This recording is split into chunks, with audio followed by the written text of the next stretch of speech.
The following is an exclusive presentation of WI Garden Media, the voice of Garden Talk Radio.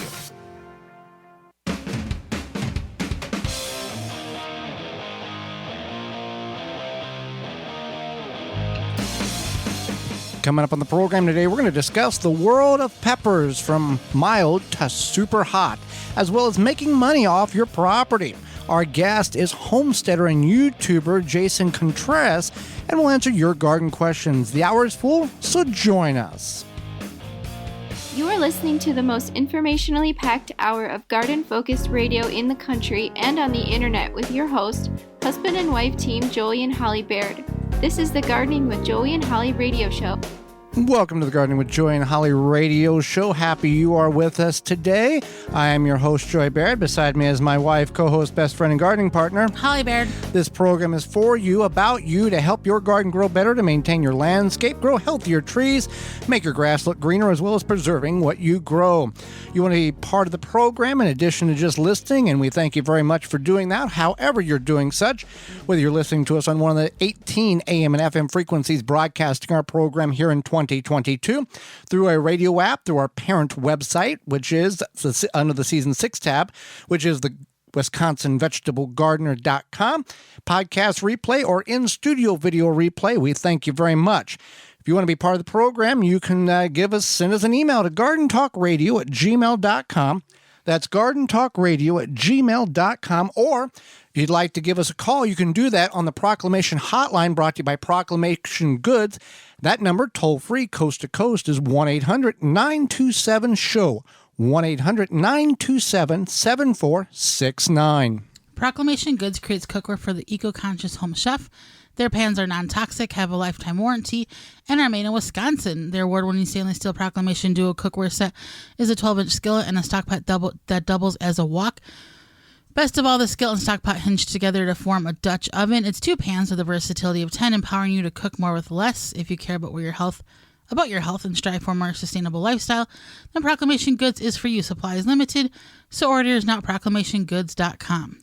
The world of peppers, Holly. Some people can't handle a hot pepper because they've got a sensitive tongue, and others, the hotter the better. We're going to go over what that all means from what is called the Scoville unit. It is a range in which peppers, the heat value is rated, and from mild to nothing all the way up to the hottest pepper currently in the world. Well, so, drum roll. Yes. The hottest pepper currently in the world is the Carolina Reaper. Okay. The most mild pepper is the bell pepper. Bell pepper. Mild meaning there is no heat value whatsoever. It's like eating lettuce. There's nothing, well, I mean, bitter lettuce. Normal, regular lettuce. There's no heat value whatsoever. Right. And some people like that. Now, for what do they call them? Pepperheads? Is that what they call? There's competitions online on YouTube to see whom can grow the hottest pepper and who can eat the hottest pepper. And then there's challenges where companies will have covered like chips with the powder of the hottest, and then there's challenges to see how many chips you can eat. It's a whole deal. For reference, bell pepper, 0 heat. Jalapeno, which is probably, if people say, name a hot pepper, jalapeno and cayenne's probably going to be 1, 2, somewhere in that range. Jalapeno is between 2,500 Scoville units and 8,000. The reason for that range is because there is a variation of the heat level in peppers based on how they are grown. It's not just a standard 2,750. Peppers, gardeners and pepper growers have figured out that when you grow a hot pepper, if you want it to be extra hot or add hot intensity to the pepper itself, you get the plant going, it starts developing, it's got fruit on, and you stop watering it all the way to the point where the leaves are almost wilted and dry, and then you hit it with the water again. That stresses the plant out to the point where it intensifies the heat of said pepper, and that's why you get a range. Now, there are ways in which you can figure out how hot your pepper is. We're not going to get into that and the scales and all this and send it off places, but 25 to 8,000. And to me, a jalapeno, that is, I got to sit down, that's a little too much.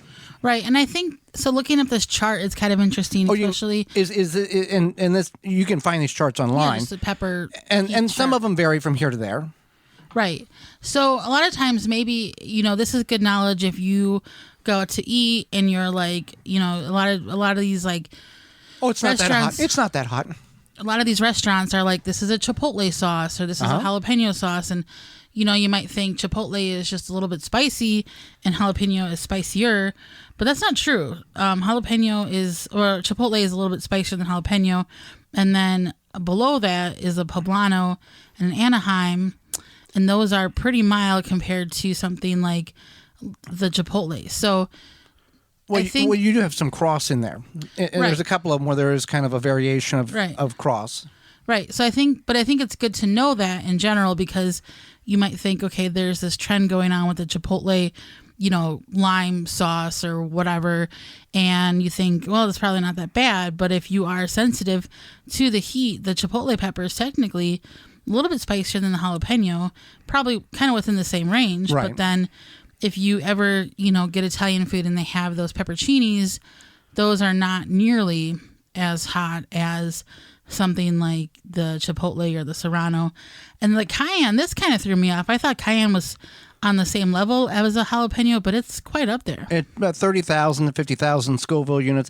When we stay in the kind of same range, chipotle and Hungarian, they both range between 5,008 and 5,000 and 10,000. So keep that in mind. And the Toronto is 10,000 to 23,000 Scoville units. And Tabasco is Tabasco is 30 to 50,000, and the cayenne is 30 to 50,000. So there's kind of some groups of heat-like peppers in there. The ghost in it. The ghost is just. I think a lot of these, once they get up higher, you have quite a range of possibility of heat. And that's where you could get in trouble. Right. So let's go down the top 4 hottest peppers currently that we were able to find at the moment of this broadcast here. So pure capsaicin is about 15 million. Yes. Okay. So then the next hottest one is the Carolina Reaper, and that's about 1.4 to 2.2 million. Yeah. The Trinidad Scorpion is 1.2 million to 2 million. And then the Ghost is 855,000 to about 1 million. And I remember a couple of years ago that people were like, "Oh, the Ghost pepper, that's the hottest in the world. It's gonna, And now we got stuff that's 15 million Scoville units plus. And I find it. Go ahead. Well, a lot of people, they grow these peppers. Yes. And you can grow these too in your backyard. Absolutely. And they make a whole thing of it. And this is interesting. If I was a hot pepper eater, I could understand the wanting to grow, especially a habanero, maybe a ghost pepper. We've grown cayennes. Yes. We've grown poblanos. Yeah, we've grown poblanos. So, and then we have even those hot banana peppers that we grew. Hungarians. Yep. And those are hotter than the chipotle. So, and I would take a look at this. Fun fact: a Hungarian sweet and Hungarian hot, same looking pepper until you eat it. Yeah. You got to mark your peppers on that. Because Joey made this pizza. And it was a good pizza. It was a good pizza. And then he's like, I'm gonna put some peppers on there. I'm okay. And he put the hot Hungarian peppers and not the sweet, and it was spicy. And people are crossing peppers with other peppers to get a higher, hotter Scoville unit, and I find it very comical. And you may love hot peppers, and the hotter the better. And God bless you, have at it. Be sure you have some milk next to you when you do it. I find it comical. You see on these food programs that these people are eating the hot wing competition, and the chef's in the back with a whole hazmat suit on and a respiratory system on, preparing the pepper sauce to put on the wings. Right. And this person's going to eat it. Yeah. Well, when it can boil the paint off your car, it's probably something you could step back and go, maybe I shouldn't eat that. Well, yeah, and they say that this can cause here's some health issues. Digestive issues, and then also anything from vomiting, nausea, heartburn, ulcer symptoms, and then also you can get a spike in blood pressure, which is problematic if you already have high blood pressure. And then capsaicin is a neurotoxin that comes from the chili peppers. It can cause shortness of breath and cough. So the higher the capsaicin, you could give yourself a nice little, I don't know, asthma attack or something. Well, and based on the health complications you may already have, it could expedite some of these milder cases that somebody might have who doesn't have Aggravate. Yeah. Or make it worse. Right. So nothing wrong with hot peppers. Some people find it very enjoying trying to grow the hottest pepper in the world. And other people, the bell pepper is probably good enough. And some people are in between. Holly, are you a person that enjoys a good hot pepper? No. Absolutely not. Well, we go to this, we frequent this local restaurant, and what do they have? They have ranch. They something we dip the fried mushrooms in. That's got the little. Oh, it's a little heat ranch. I don't know what it's called. I think it's called cayenne ranch. Cayenne ranch. Maybe, That's not terrible. No, it's not in moderation. I think it's chipotle ranch. In moderation. Right. In moderation. Well, in moderation, you can certainly visit Walton's Incorporated, where they have everything you need except for meat. Yeah, we're brought to you today by Walton's Inc. We know that you care where your food comes from, especially maybe your hot peppers. You can can and preserve those in a Walton's. You can get all the equipment, seasoning supplies to make sausage jerky. You can make spicy jerky, spicy sausages, any other product your way to your high standards. People mix the hot peppers in with their sausage. Yeah, hot snack sticks, etc. Walton's created meatgistics.com. They are a website to educate people on the hows and whys of meat processing and a community of 15,000 users or more to help give your opinion, guidance, meat processing issues. And then if you go to waltonsinc.com, you can find meat grinders, mixers, sausage stuffers, seasoning, all sorts of great stuff. If they don't have it, it doesn't exist. Right. And you can use code GROW50 to save 10% off your orders of $50 or more and get free shipping. That is Walton's, everything but the meat, waltonsinc.com. Well, when we come back, we're going to discuss some options on how you can make some money off your property, whether you have a small backyard or a very large forest. You're tuned into the Garden with Joey and Holly radio show. Got a question for Joey and Holly? Send it via email anytime to gardentalkradio@gmail.com. It's time to get excited for our fall season. Tree-Ripe delivers the best Oregon pears, Wisconsin Honeycrisp apples, and Florida citrus you'll ever eat, directly from the farm within days of being picked. Their pears and apples can be delivered directly to your home, and you can find their citrus at over 200 orange stops throughout the Midwest. This winter, all the event details and ordering information can be found on their website, tree-ripe.com. And an extra bonus for you listeners, get apples and pears delivered right to your house with 10% off your purchase by using coupon code HOLLY10, Holly10. The discount's only available for home delivery. Pomona's Universal Pectin is a high-quality pectin that gels reliably with low amounts of any sweetener. If you're trying to reduce the amount of sugar in your diet, you'll love Pomona's Universal Pectin. Now you can make healthy homemade jams and jellies sweetened to your taste. You can use sugar or honey to sweeten. Pomona's Universal Pectin keeps indefinitely when stored in an airtight container. Easy to use, versatile, and comes with directions and recipes in every box. Find out more and where to buy at PomonaPectin.com. Also available at natural food stores and online. Are you seeing fruit flies in your kitchen? Fruit flies love a fall harvest. They hitch a ride into your house on the fresh veggies and fruits you are picking. Break the breeding cycle with fruit fly traps from Rescue. Rescue fruit fly traps are reusable and an economical way to keep fruit flies at bay. They're the only trap with a no-spill design, and only the Rescue fruit fly traps are made in the USA. Learn more about them at rescue.com. That's RESCEU.com. Take the guesswork out of composting with hot bin composting. Quickly break down food scraps within 30 to 90 days. Find out more at hotbincomposting.com. Thanks for listening to the Garden with Joey and Holly radio show. As you've heard through the program, many companies offering coupon codes to help you save on great products. If you've missed any of those coupon codes, you can go to our parent website, the WisconsinVegetableGardener.com, and click on the Money tab at the top of the page, and they're all listed for you. The Gardening with Joey and Holly radio show is brought to you by the following: Pro Plugger, Chip Drop, Bellbuster, Johnny Appleseed, Ivy Organic, Milkweed Balm, Walton's Incorporated, Bloomin' Easy Plants, Jung Seeds. Find all sponsors at the WisconsinVegetableGardener.com and thank them for their support. Hey, welcome back to the Gardening with Joey and Holly radio show. Happy that you are with us today. Tree Diaper device, Holly. Helps water your plants. You don't have to hook up hoses or pipes or drag things across the yard. It's very easy to do. Tree Diaper can work on your vegetables, your trees, your shrubs, and everything in between. Tree Diaper is a revolutionary watering system that slowly releases water around the base of your plant or tree as its soil dries. It's filled with water from rain or when you water, and slowly releases water over 3 weeks. No overwatering or underwatering with a Tree Diaper. Every time it rains, the Tree Diaper recharges. No pipes, hoses, or electricity needed.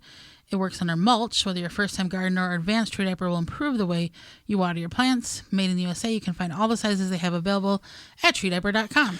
At treediaper.com. We thank them for being part of the program this year. Well, as we get into the fall, winter time, it causes one to ponder and think about what can they do in order to increase the finances coming into their bank account. Do a lot of people ponder this? I think anybody that wants to have extra money would ponder what can I sell? What can I do? Some people are very well off. Others are not so well off. And other people who continue to work towards making sure that they never are not well off. You always got to be thinking. Absolutely. So, and we're not trying to insult anybody who is in one of those categories. We're just a generalization there. Right. So here's a few things we've come up with that you can do to make money off your land. And I think the most obvious for a lot of people is selling vegetables and or fruit, crops, etc. And then, well, that can be done in your own backyard, or right. if you have, if you have a community garden, or in the UK an allotment, but there's certain parameters. I think you can't use it as a commercial site. You have to do all this other stuff. But yeah, you can plant a couple of extra plants of this and that, and we've seen this. That you drive down the road and it's like a self-serve stand. Right. And, you can make, I don't know, $20, $30. People will pay. It's amazing whenever people will see, a stand like that along the side of the road. They'll moan and groan and complain at the supermarket. Watermelon's $4. Ooh, that watermelon's $8. Let's get 2 of them. It's true. Yes. But I think it's something about the originality of where that comes. Yep. Where it came from. Not like, the watermelon that you don't know where it came from necessarily. And I think another thing is that there's a convenience factor in a way. A connection, I think, too. Yeah, you don't have to. You are connecting with somebody who's selling this, who grew this, versus maybe not when you go to the grocery store. And then also when you're driving down the road, you might think, oh, well, if I'm hungry for watermelon, I see a watermelon, I'm going to pay $8 for it. Right. Or what have you, yeah. Cucumber. But it's that connection. Yeah. That and people, and we went to a pick your own pumpkin farm, apple farm this past weekend. And somehow, you feel a little bit better by paying a little bit more at something like that than if you was at a big grocery store. You're paying more, but because it's local and it's grown safely and kind of more about it, it hurts a little less to pay a little bit more. Is that fair? I would say it's fair. Yeah. All right. So you can sell that pretty much anybody. Kids, adults. I think the pumpkins were cheaper than a grocery store. Well, yeah. Yeah. And other pumpkin farms. So that can be done pretty much anybody, anywhere, any age. Bees and honey. Now, there is some things that you have to follow, some licenses, some approvals, some all of this stuff that not anybody can just go to the bee shop. I know that doesn't exist, and buy a hive and put it in their backyard and say, I'm making honey. There is certain, based on your municipality. Now, if you're in the country, do whatever you want. You have to be a certain amount of feet away from right. neighbors, etc. And I'm sure there's some sort of insurance situation. So yeah, this is something that you would have to, if you have land, this is not necessarily a backyard thing. This is something that if you have a larger area of land, you could do. Sell firewood. That is a hot commodity pretty much any time of the year. Winter for heat and summer for camping, based on the rules in your state and how far the wood has to be and can't travel and all this other stuff. And there's tools and investment and all that, but you can sell wood. It's not a big deal if you've got a lot of timber and it's safe timber and it doesn't have emerald ash borer or all these other invasive species killing them. So sell firewood. You can do that. Rent to farm, garden plots, hunting. Right. So if you have a portion of land and maybe there's a nearby farmer that wants to rent your land, that's an option. Otherwise, you could rent out little garden plots. You can Turn it into a community garden. Yeah, turn it into a community garden. And then hunters, if you have a situation where you have good hunting land and I've got a hunting story, by the way. Okay, it's hunting story time. Okay. So back home where I'm from, there is a very established hunting club about 5 miles down the road from where we're at. So, and these are people that when you see, and this was back in the late 90s, early 2000s, when you saw it on the Outdoor Channel or that's where these people were going to hunt. They would have escorted to the deer stand. They would know the certain deers would be in the area, and they would put them on camera and kill them, and then they would be butchered out. And by the time they roll out of the hunting club, it's all butchered up and wrapped up. So Dad's cousin is working a field, and this is during deer season, and these two people roll up and go, "Hey, sir, where is this hunting club at?" And he said, "Well, it's down the road about 6 miles." "Okay, thank you." And he said, "Mind if I ask you a question?" And these hunters said, "Yeah, sure. How much are you paying to hunt down there?"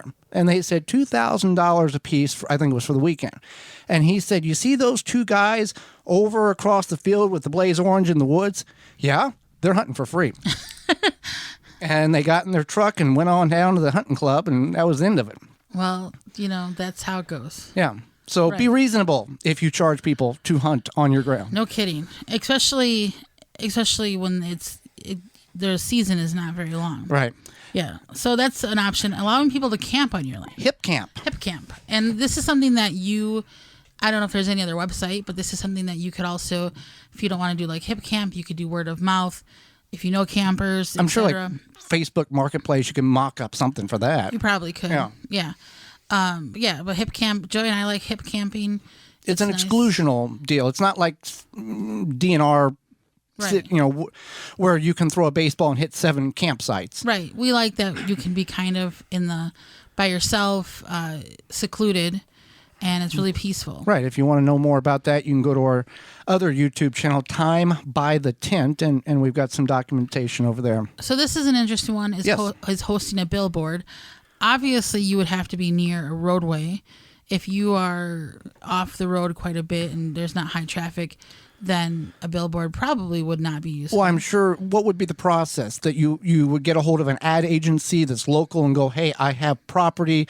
I'm willing for you to put a billboard next to the road, blah, blah, blah." And what would that, what can we work out? Is that how that would normally work, I guess? Yeah, I guess that's how it would work. Because we see very old billboards down the road from the studio. Yeah. And they've been around, it looks like 30, 40 years. It's not the digital ones by the interstate. No, they're the regular billboards. And yeah, and I'm assuming they have to have access to be able to change it, or unless it is a digital billboard, but then that would require some sort of electricity situation. The whole deal. Yeah, so that's something but it's an option. Yeah. And I don't know what that pays, $20 a month or $200. I have no idea what that would pay, but it'd be probably over time worth the value. Maybe we should get one out here. Yeah, in front of the studio. Having chickens. Now, again, this is part of, does your HOA allow it? Does your municipality allow it? Does your township? You want to, with all of these things, wherever you live, you want to make sure you check can I do this before doing it, and then finding out you can't do that, and now you got a hefty fine to pay because you didn't figure out that you couldn't do that beforehand. Right. You want it, it's no good. As disappointing as it is that you can't have chickens, it sure is a lot cheaper than going, "I've got 7 chickens, I'm only supposed to have none, and now I got a X amount of fine because I got chickens in the backyard." Yeah, that's absolutely not something you want to deal with. But with the chickens, you can sell the eggs, and I know that a lot of people really like that homegrown. And the manure. Yeah, and the manure. They like that homegrown egg situation. Usually you can get a dozen of eggs from somebody who has chickens for at least half the price of what you would pay at the organic food store. So there's that option as well. And a lot of people will put those on Marketplace. And if you got chickens and you want to sell your eggs, you can do that too. Yeah, and you can also go through the bartering. I've got eggs and I need this. Let's do a trade type of thing. If you have a lot of land, or if you have a lot of land, timber logging is a big. Everybody's looking for wood, and based on the type of trees, pine or ash or oak. it determines whom you would get a hold of. Now, back home, there was a sawmill that was local. It was 4 miles down the road. And they would come and look at the trees, and they would they would specifically cut certain trees that was of size, and then they would take it back and cut it to full length, true 2x4s, 2x8s, 2x6s, 4x4s, that type of thing. But it wasn't, here's a woods, mow it completely down, kill everything. They would strategically go in and remove specific trees that was of the size in which was mature, and then they allowed the other trees to grow up. So it wasn't just a mass, we're destroying the whole woods. So you can find people like that. You can find individuals that want to, just cut 2 or 3 logs down or trees down every year and log them out, or you can find bigger establishments that do heavy logging, which will do similar to what I just described. Go in and basically rip everything out and take the biggest of the best and leave the rest. So there are some options when it comes to making money off your land. If you're doing one of these, or you're doing something different that we didn't cover, you can let us know. gardentalkradio@gmail.com or 1-800-927-SHOW, 1-800-927-7469, and tell us about it so we can share it with everybody else. Holly, they may not want us to share it because it's their niche, and that's they're doing real good all by themselves. Absolutely. Well, it is getting winter's getting close, Holly. Fall's in full swing. Kids are in school. Nights are colder. Lawns, if you're anything like us, lawn's not in good shape, and we got to take care of that before the winter comes. Yeah, it's fall, but we don't want to forget about our yards and the Japanese beetles either. They may be gone, but they're not far. Not only did they feast on your roses and berries this summer, they laid eggs in your turf so they can start again next year. You can take a stand with Phylum's Grub Gone. Grub Gone is a non-chemical Bt granula that specifically targets scare pests and their larvae. Simply apply the granula with a spreader, irrigate into the soil, and let the naturally occurring bacteria do its job. Not only is Grub Gone easy to use, but it's the only non-chemical choice that effectively controls grubs. And the best part about it, it's non-toxic to bees and other beneficial insects, so you don't have to worry about them picking that up and taking it back to their home, their hive, and their family, and toxifying all of them. You can find Grub Gone at BeetleGone.com. That's go to BeetleGone.com to get your Grub Gone and use coupon code GardenTalk10 to save 10% off your order at BeetleGone.com for your Grub Gone. You can find all the coupon codes at our parent website underneath the Money tab at the top of the page, and that website is the WisconsinVegetableGardener.com. Hang out with us. Moments away, homesteader Jason Contreras, who moved from California to the Carolinas to start a homestead. We'll ask him why he chose to do that. You're tuned in to the Gardening with Joy and Holly radio show. Have a garden question? Give Joey and Holly a call now or anytime 24/7. Just dial 1-800-927-SHOW. If you can't get through, leave a message and they will call you back. Call now 1-800-927-SHOW. Gutter Sense is an easy-to-use rain gutter cleaning tool made of angled tongs that help you safely clean your gutters from the ground. No more ladders needed. Stay safe on the ground. Visit guttersense.com. Do you have nuts or fruit in your yard? A Nut Wizard is a handy, effective tool that will pick up round or oval tree produce quickly and easily, leaving debris behind for a clean harvest. A Nut Wizard tool saves your back and your time. Visit nutwizard.com for more information. This week's garden tip is sponsored by the amazing Dr. Zymes. Eliminate and prevent garden pests with their 100% all-natural, all-in-one insecticide and fungicide. Experience powerful natural protection from insects, fungus, mold, and mildew. Try a free sample. Visit drzymes.com/garden talk. Preventative measures before planting. Before you amend your soil for the season, apply 1 cup of Eliminator to 5 gallons of warm water and spray over the planting area, and then add more water after you apply so that the product can penetrate the soil. This will ensure that you rid your soil of insect eggs, larvae, molds, and mildews, and start the season off right. Dr. Zymes is OMRI listed, safe up to the time of harvest, and doesn't leave a residue. That helpful garden tip was sponsored by the amazing Dr. Zymes. Eliminate and prevent garden pests with their 100% all-natural, all-in-one insecticide and fungicide. Experience powerful natural protection from insects, fungus, mold, and mildew. Try a free sample. Visit drzymes.com/garden talk. Hey gardeners, it's that time of growing season, so let's start canning.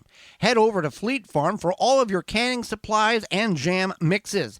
In one easy stop, find everything you need, like jars, lids, canners, strainers, racks, spatulas, and funnels from top brands like Ball and Kerr. Plus, pick up mixes, sugar, and more. When it comes to canning, get everything you need at your canning headquarters, Fleet Farm. With the right tools, plant maintenance is easy and more effective. Ironwood Tool Company has the right tools for your project. From pruners to loppers to saws and shears and cleanup tools, get the right tool for this season, making your job much easier. Find them all at ironwoodtools.com. Are you bugged by bugs? You need naturally green products, No More Bugs. Environmentally friendly, made in the USA. No More Bugs is a cedar blend that repels and eliminates mosquitoes, ticks, fleas, roaches, and ants, and more. No Bugs is safe for you, your pets, and plants. Visit natgreenproducts.com.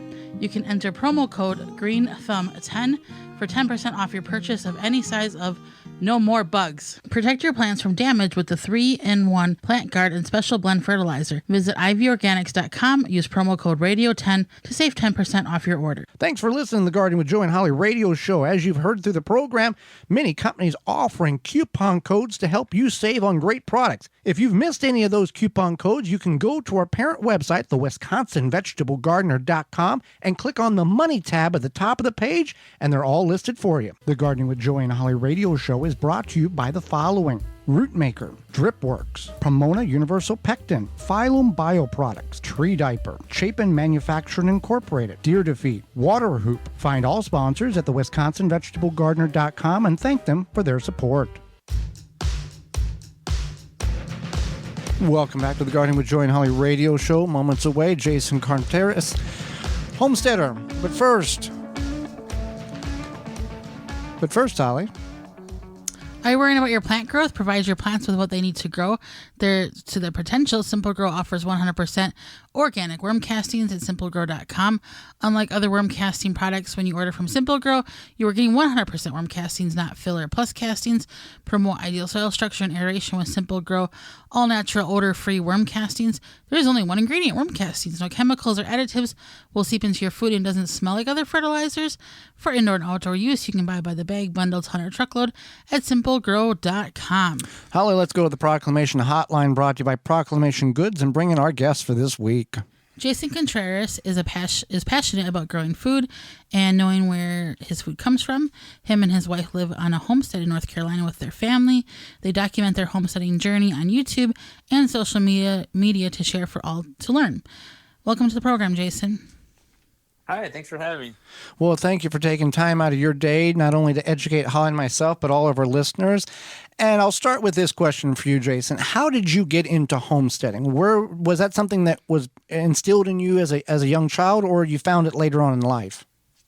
All right. Yeah, we found it very much later on in life. For us, it really started 12 years ago. I had just turned 30, and I was diagnosed with cancer.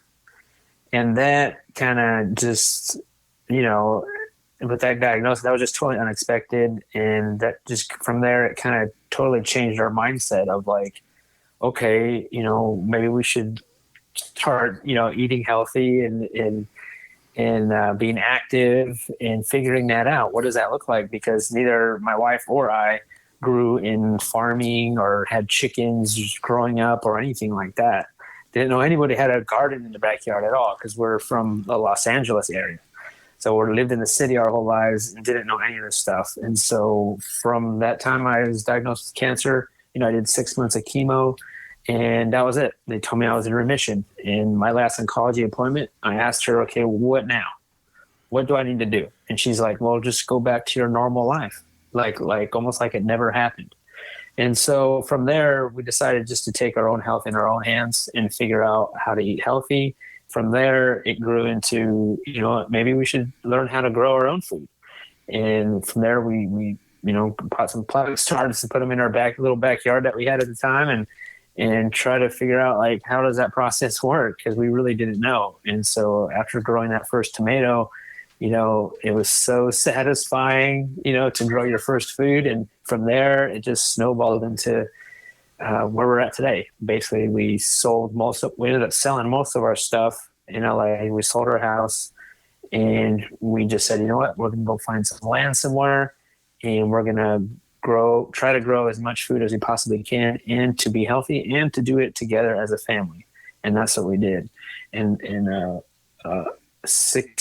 it took about 6 years after I was diagnosed with cancer to finally, selling our stuff and living minimally. And we left and we moved to the mountains of North Carolina, and we started on a 1.5 acre homestead. And from there, we've been here over 6 years now. And, we learned a lot of things ever since then. And this year we just moved to 14 acres, and we're kind of starting over on larger land. Well, that's definitely very interesting and a great journey, or a great turnout of a journey. Why did you move from California across the country to North Carolina, as opposed to maybe just moving somewhere, different on the West Coast? Right. Yeah, we tried. We tried to stay on the West Coast. We looked, I told you we sold our house, and for the year after we sold it, we traveled around looking for land, and everything was just so expensive and out in California, especially. And we couldn't find anything. And also at the same time, I wanted out of my office job. I didn't want to be in an office anymore. I wanted to work with my hands. I wanted to work for ourselves. My wife too, she was in the fashion industry. She got tired of being in traffic for 3 hours, each way, coming there and home. And we just were done with it. We're tired of that life. And so we knew a couple of people that moved out this way and would tell us about the area. And we're like, okay, let's go visit. And so we went to go visit, and just being here, and just the, two people that we kind of knew, we felt a good sense of community here. In just a short time, we just visited, but it was, I think it's also because it was so much different in California. There's no droughts, it's very green. A lot of like-minded people doing it. There's a lot of homesteading type, small scale farming, a lot of that going on here. And that's what we fell in love with. Well, what is one of the biggest challenges you faced transitioning to a homestead life, and how did you overcome that challenge? Yeah, it was, everything was a challenge. Everything's been a challenge. Because, we didn't grow up doing this, and right. Especially, we're used to that West Coast weather. That's another challenge. Right. It's totally different than over here, out east. It's a little bit more humid. We're in the mountains now, and it's just different. So one way is that we learned how to, I felt like we had to relearn how to grow food because it's a different environment. And one reason that how I did that was I volunteered at a local farm, and I worked for free. And I just said, I don't want to get paid or nothing. I just want to be here and help you guys out. And I want to learn some stuff. I want to learn how you guys farm and what you grow and when you plant and certain foods. And that's what I did for like first 2 years of living here. I would basically work there for free or part-time. And I just learned a ton, and that's how I overcome the growing food part. But also, just working the land in general, it was just so difficult. And just by doing the things and meeting our neighbors and meeting people in the community, they've been super helpful of helping us through all that. Also, we wanted to work for ourselves, making a living. That was a challenge too. That's been a challenge because I've always worked for somebody. And it's one of those things where it comes down to how bad do you want this lifestyle? Right. Was I willing to go, deliver pizzas? Was I willing to do certain things just to try to be as mostly home as I possibly could? And and slowly we've been trying to figure it out. And that was one of my goals, is not to go back to an office job, and I've never been back since. Another thing was challenging when we first moved out here, was finding our community. That's huge, like community is important for all of us, because we can't do it all. And when we moved here, we didn't have any family. We didn't really know anybody. And one way we thought, how do we find our community? We don't know the area, everything's new. And so we thought farmers markets, right? Like, let's go to a farmer's market. Those are where our people are, right? Those are the people that are growing food, or we like growing food, and we're going to find some friends there. And that's what we did. We went to every single every time we went to the farmer's market nearby, we went. And even though maybe we didn't buy anything, but we would go and show our face and hang out and shake hands with the local farmers and become friends. And next thing you know, we're getting invited to their potlucks, and we're having our own potlucks, and we're just, creating community that way. And so that was a good way of finding our community, was doing it that. And also, I think it was important to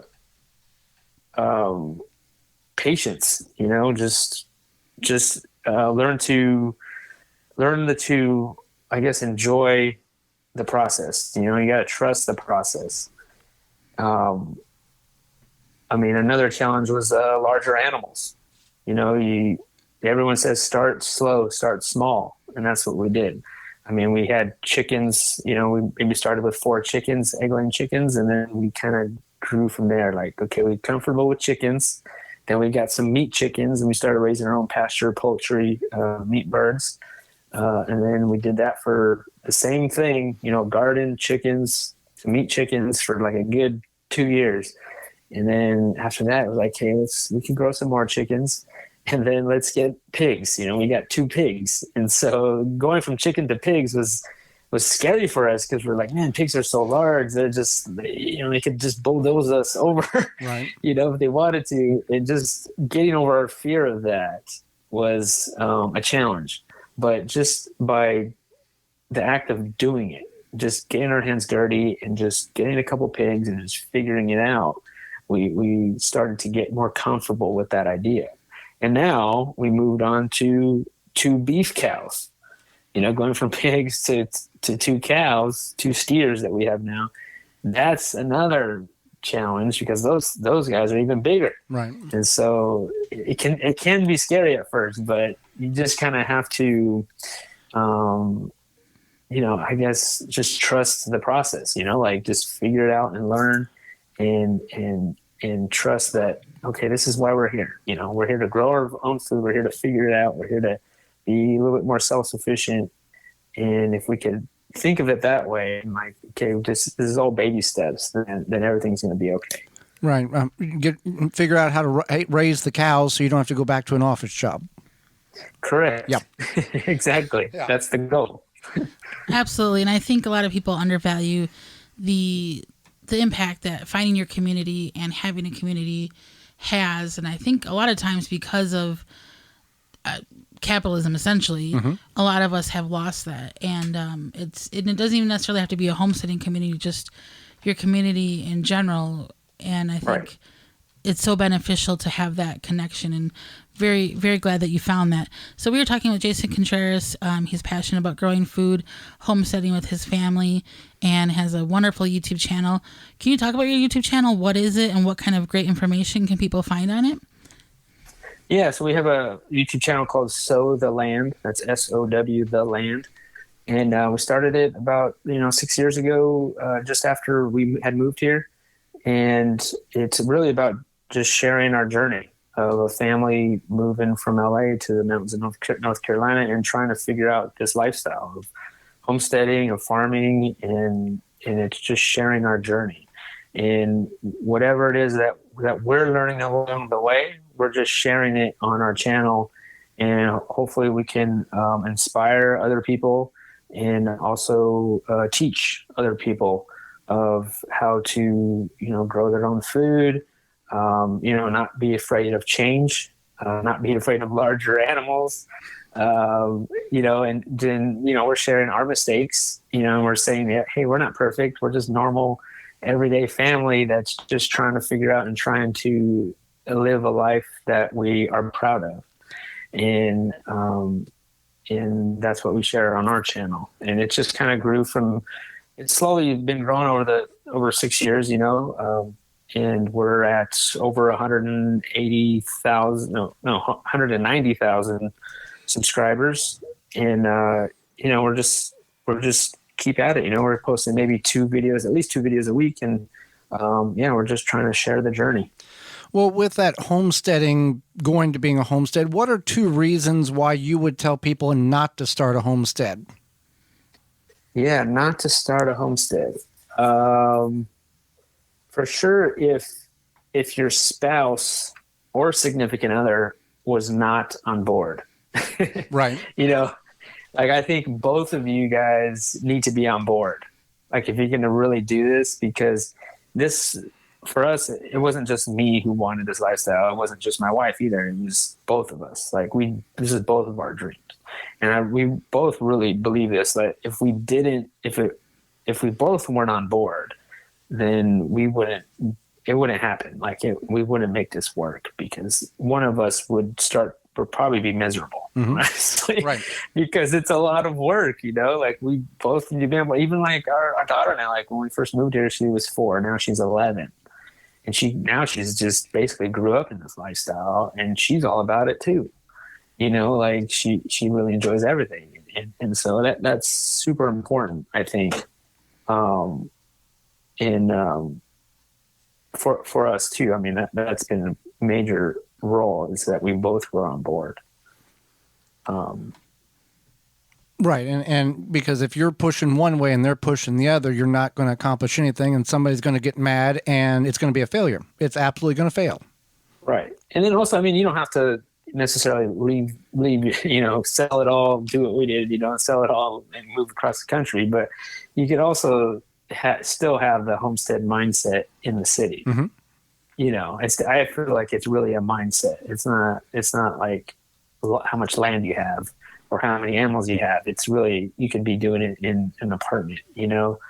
And then that's important to say too, you know, because maybe if your spouse is not on board and you're in the city, I think just by you doing the things, like maybe one person has the homestead mindset and the other one don't, I think they might come around. Right. You know, I think just by you being excited to grow that food and the other person's not, they see your excitement. They're like, okay, I see it. I get it. You know, I think it can be contagious is what I'm saying. Kind of worked for Green Acres. Yeah. So, well, Jason, we greatly appreciate the time you've offered us. Again, how can people find your YouTube channel and your website and follow your journey as being a homesteader moving from California to the hills of Carolina? Yeah, we have our own YouTube channel, Sow the Land, and we're also on, you know, Instagram, Facebook, TikTok, all the social medias. You can find us there, and we're on our website as well. And you know, last few years we've been doing more hands-on workshops at our farm. So a lot of people find great value in getting their hands dirty. Sow your land, SOW land, LAND. Yeah. Sow the land. Sow the land. Yeah. Sow the land. Well, Jason, we thank you for being with us and your wonderful story, and we're happy that you came out of the cancer and things turned for better, not worse, for you and your family, and we thank you for the time you've offered us. Yes, thank you so much for having me. This was so fun. Absolutely. And when we come back, it's Your Garden Questions, Our Garden Answers. You're tuned in to the Gardening with Joey and Holly radio show. Got a question for Joey and Holly? Send it via email anytime to gardentalkradio@gmail.com. Jung Seed Company is a family-owned and operated gardening company since 1907 with the largest selection of seeds and plants online. Use code 10TG22 to receive 10% off your order at jungseed.com. That code again is 10 TG22. ShipDrop is a website you can sign up for free wood chip mulch delivery right to your door for free. ShipDrop connects homeowners and gardeners with tree services who are trying to get rid of their wood chips. You can also sign up to get free logs and firewood. Go to chipdrop.com to learn more and sign up for a free account. Rootmaker starts your plants off right and keeps them going through harvest. From their seed starting trays with an innovative design that air prunes the roots to their large variety of grow bags, 1 to 60 gallons. Their products will provide you with the harvest that you've never seen before. Visit rootmaker.com and use coupon code RADIO22 to save 15% off your order. That's rootmaker.com. Brought to you by Blue Ribbon Organics, providing locally made organic compost and soil blends for gardens, farms, landscaping, and more. Visit blueribbonorganics.com or call 262-497-8539 to find their products nearest you. When winter hits with heavy snowfall and frigid temperatures, your outdoor furniture takes a beating. What you need to do is cover it with custom protective covers from coversandall.com. They have a bunch of waterproof, tear, and abrasion-resistant fabrics to choose from, and each cover is made with waterproof stitching. Covers and All has a lot of customization options, incredibly easy design, and order process to make covering any size or shape a snap. Visit coversandall.com and use code GARDEN25 at checkout to save 25% off your purchase. Thanks for listening to the Garden with Joe and Holly radio show. As you've heard through the program, many companies offering coupon codes to help you save on great products. If you've missed any of those coupon codes, you can go to our parent website, the WisconsinVegetableGardener.com, and click on the Money tab at the top of the page, and they're all listed for you. The Gardening with Joe and Holly radio show is brought to you by the following: Tree Ripe, Covers and All, Ironwood Tool Company, Timber Pro Coatings, Blue Ribbon Organics, Natural Green Products, Algae Men, Dr. Zyme, Happy Leaf LED, Rescue, Big Tool Rack, Hot Bin Composting, Proclamation Goods. Find all sponsors at the WisconsinVegetableGardener.com and thank them for their support. Welcome back to the Gardening with Joy and Holly radio show. Time for your questions, our answers. If you got a question, send it on over. GardenTalkRadio@gmail.com, or give us a call on the Proclamation Hotline brought to you by Proclamation Goods. That number is 1-800-927-SHOW, 1-800-927-7469. Proclamation Goods creates cookware for the eco-conscious home chef. Their pans are non-toxic, have a lifetime warranty, and are made in Wisconsin. Their award-winning stainless steel Proclamation Duo cookware set is a 12-inch skillet and a stock pot that doubles as a wok. Best of all, the skillet and stock pot hinge together to form a Dutch oven. It's 2 pans with the versatility of 10, empowering you to cook more with less. If you care about your health and strive for a more sustainable lifestyle, then Proclamation Goods is for you. Supplies limited, so order yours now at proclamationgoods.com. All right, this question is brought to you by Fleet Farm and fleetfarm.com. Holly, can I use maple leaves in my garden for mulch as they fall from the tree, even though they are covered with spots? The maple leaf spot disease, I believe, is what you call it. It's called maple leaf tar. Maple leaf tar, okay. Yeah, you can use them as you would any other leaves. They will not carry over to your garden, affect the plants. They won't affect your soil. It's perfectly fine. I think it's a fungi or something, some sort of fungus. And you can shred them or put them on whole. We very rarely shred our leaves anymore just because of time. We just get them in off the ground or out of the street in the municipality that we live in and cover our raised beds and our ground and put a pile somewhere so we can always have as much as we possibly can. Next question here. In response to our conversation about killer compost a few weeks ago, Holly, Jennifer writes in and says, so we had our horse pasture sprayed last year, took all the manure and left it over in a hay pile at the barn and made it into compost. Made it into a compost pile and turned it over several times. Turned out to look like great soil, great compost. Used it in our raised beds and had a horrible time growing anything. So this totally makes sense. My question is, after watering several times throughout the season, finally things are starting to grow. They've worked the toxicity out that killer compost, the herbicide, the persistent herbicide that was sprayed on the grass that the cows eat, the horse eats, goes through the horse, comes out, turns into compost. It's still so persistent it kills and doesn't allow broadleaf plants to grow. That's why they're killing all the broadleaf plants and just letting the grass grow in the pasture. And if you put that in your beds, you have to remitigate it and work it out naturally, which can take some time. Her question is, after doing all that, is it safe to eat the few vegetables that are growing in that killer compost that now is allowing plants to grow, Holly? So I'm going to say no. I would not eat that. I would not eat that produce. And the Dow website says... The Dow Chemical website. Yeah. As a general rule, we suggest damaged produce, however this is caused, should not be consumed. So those who have already used contaminated manure are advised not to replant on the affected soil for at least a year. So I think I personally would not. No.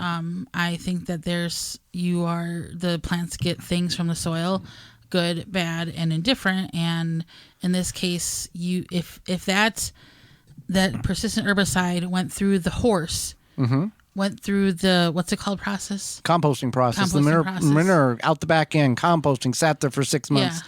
Still there.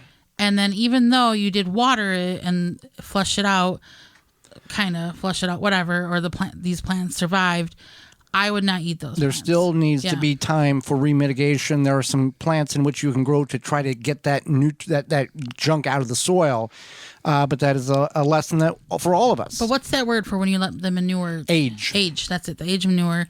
After all that time, if your plants are still having problems, I certainly would not be too happy to reach for that tomato. Right. Yeah. Was told years ago that pine needles around bushes, etc., are a haven for black widow spiders. Is this true? Well, spiders love anything that is a cool, dry place. So pine needles, mulch, if it's up around the house or around trees, they're going to love that. For many of us, black widow spiders is not really a concern. Their habitat is from, like, let's say Oklahoma City to St. Louis to Toledo, Ohio, down in the upper north half portions of Alabama, Georgia, Carolinas, East Coast, and some portions of Pennsylvania, Pittsburgh, Philadelphia, and around some of the Great Lakes there. So not everybody's dealing with that, but spiders are a very important aspect to your garden. Even if they're poisonous, they have a great positive impact by the control of insects in which they are consuming through their webs every day and nightly. So if we can just work in harmony with some of these what we think are bad insects or poisonous, which are legit poisonous, it balances out. If we can just do that, it will balance out everything.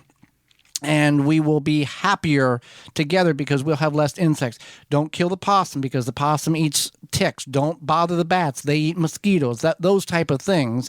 If we can just work and tolerate them just a little bit, in the long run, we're all going to be a little bit better in living where we're at. Let's see here. What are some fun, easy crops to grow over winter? Well, we've got 4 of them for you. Fun. You may not find it fun. Well, but some of these you may not enjoy. But here's some 4 options for you. One is leafy greens. So this can include lettuce. You could do spinach. You could do leaf lettuce. Leaf lettuce. Leaf lettuce would be what I would go with. Yeah, leaf lettuce. So that's leafy greens. Cilantro. And so if you're not a cilantro fan, then you want to skip that one. But if you are, you can go. It's delicious to have fresh cilantro. You can do it year round. You can go to our parent website, the WisconsinVegetableGardener.com, and search year round cilantro, and you can grow it right in your kitchen window. Yeah, we've done that quite a few times. And then Tiny Tim tomatoes. Is it Tiny Tim? Yep. Yeah, ours is going on a year and a half old, growing indoors under the Happy Leaf LED grow light. You can use coupon code Joey Holly to save 10% on your order of $90 or more and get you a Happy Leaf LED grow light made in America that will last probably longer than you will. And then green beans. Green beans might be a little more of a challenge than anything, but green beans can be done.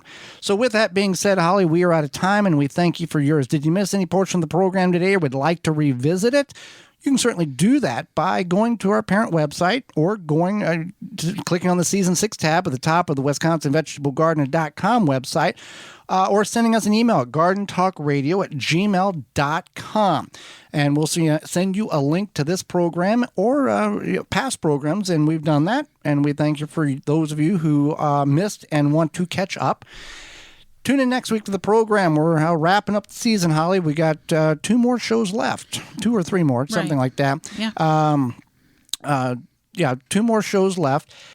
Tune in next week to the program. We're going to be talking about permaculture and organic DIY self-care. Our guest is Baker. We're going to talk about sourdough and making bread with Hannah Cruz. Will be with us, our guest, and we'll answer your garden questions. So until next week, for Holly Baird, I'm Joy Baird, and we will see you in the garden.